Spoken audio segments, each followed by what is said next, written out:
Thank you all very much for being here this morning. We just wanted to have a follow-up opportunity to discuss with you, I guess, what we've learned and maybe recap yesterday's events. And Dr. Gary Ransdell, President of Western Kentucky University, is going to speak to you now. Thank you all very much for being here. I want you to first know that just in the last few minutes I have sent a communication to parents of WKU students.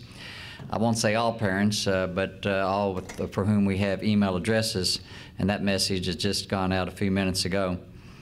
I want to compliment our campus team of police, student affairs officers, information technology officials, and public affairs officers for the manner in which yesterday's incidents were addressed. I want to thank the expedient and exceedingly helpful assistance of the state police and of the Bowling Green City Police in responding promptly to our campus.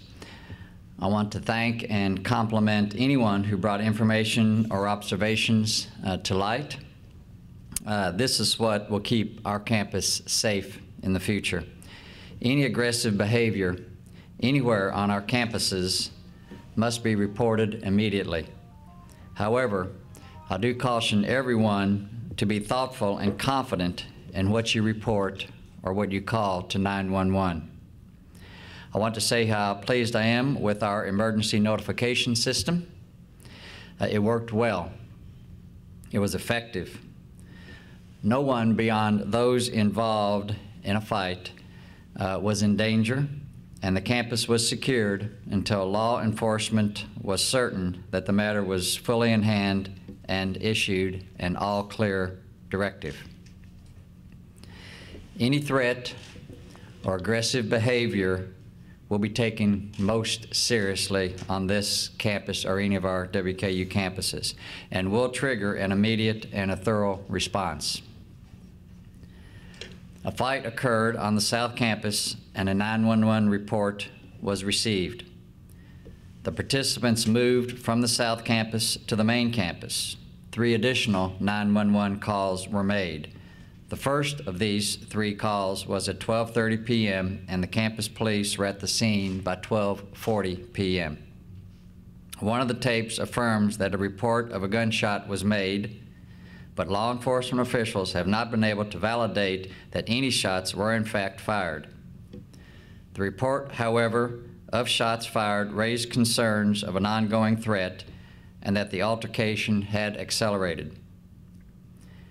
This was sufficient information to activate our campus alert system and ensure safety for our students, faculty, and staff. It is difficult to control unsubstantiated information in this day of instant communication. We will always exercise caution if we have reason to believe that a threat is ongoing.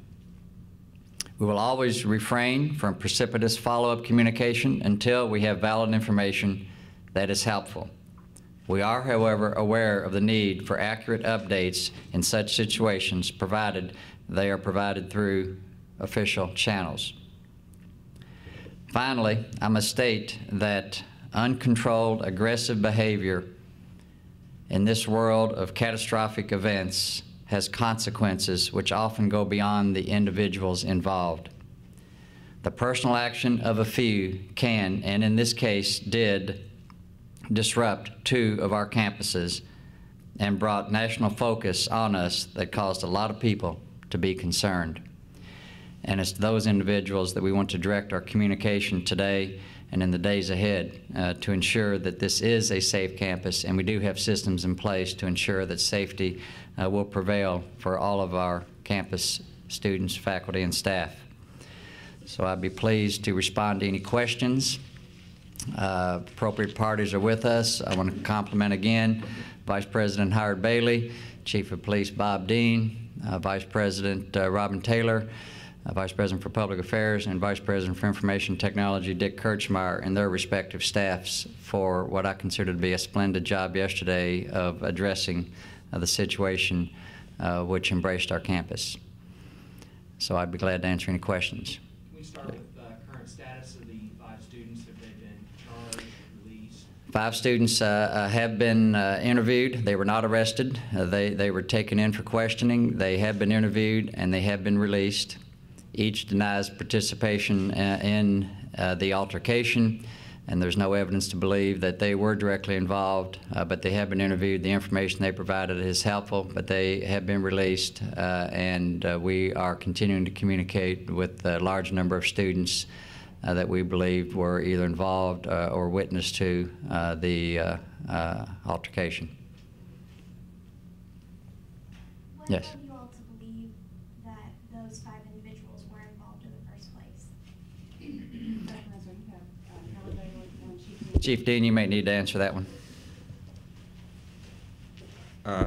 That information became available as a result of our investigation, a preliminary investigation. So we had to follow it through to find out if, in fact, it was factual or not.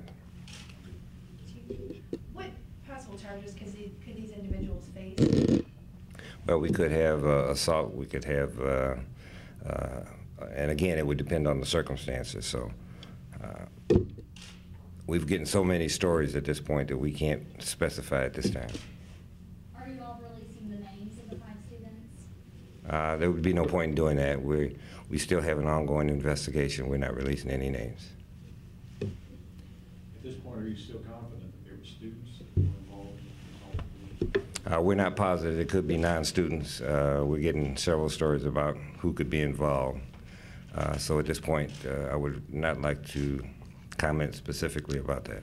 The 5 individuals that we communicated with were students, but we're not certain that there were no non-students involved at this point. Anyone else coming forward saying that they did hear shots fired or anything like that? I remember there were 2 girls yesterday who said that they were cleaning. Yes, we've got several people that say they saw, heard, or indicated different things, so we're trying to follow those through, and that takes time. So that's the process that we're in right now. President Ransdell, are you Yes. concerned at all with the cell phone communication yesterday? To my understanding, several students had difficulties getting a phone line, I guess, as the cell phone towers became blocked and overcrowded. The excessive use did, this is probably the most technical term, jam the cell phone lines. In fact, all of us had difficulty communicating with each other across campus, and it wasn't just on campus, it was in the community as well. I was in communication with Mayor Walker throughout the day, and there were several times when we couldn't reach each other through our cell phones. So yes, we talked about that last night, and we are going to address backup emergency phone communication. I cannot tell you exactly what we will create or put in place to ensure that we have effective communication in the absence of cell phone service going forward. But we do know that excessive use will cause a cell phone system to cease to function, as it did for several hours yesterday. Yes? Report yesterday about the 911 center actually providing some confirmation to people called that there were shots fired. Any comment upon that incident? We received transcript of 4 911 calls. To our knowledge, one of them indicated that a shot or shots were fired. Again, we've been unable to substantiate that, but one of the 911 calls did indicate that shots were fired, which certainly prompted us to move expeditiously to secure the area. But we've not been able to substantiate that, but that's the only verbal communication we have at this point about any shots fired. And 2 witnesses did indicate that they thought they heard shots, but we've not been able to corroborate that with anyone in the vicinity or any of the employees working in any of the residence halls. So it's difficult to pin that down at this point. Actually, what I was referring to was people calling into your dispatch center and one of your dispatchers telling people there's been a confirmation of shots fired.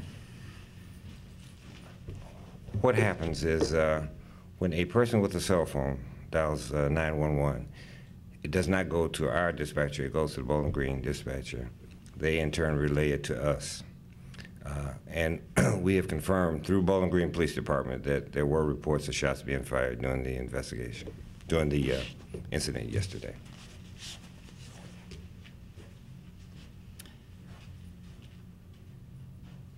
Have you heard any, to my understanding, some students may not have received those text messages yesterday because the cell phone towers were potentially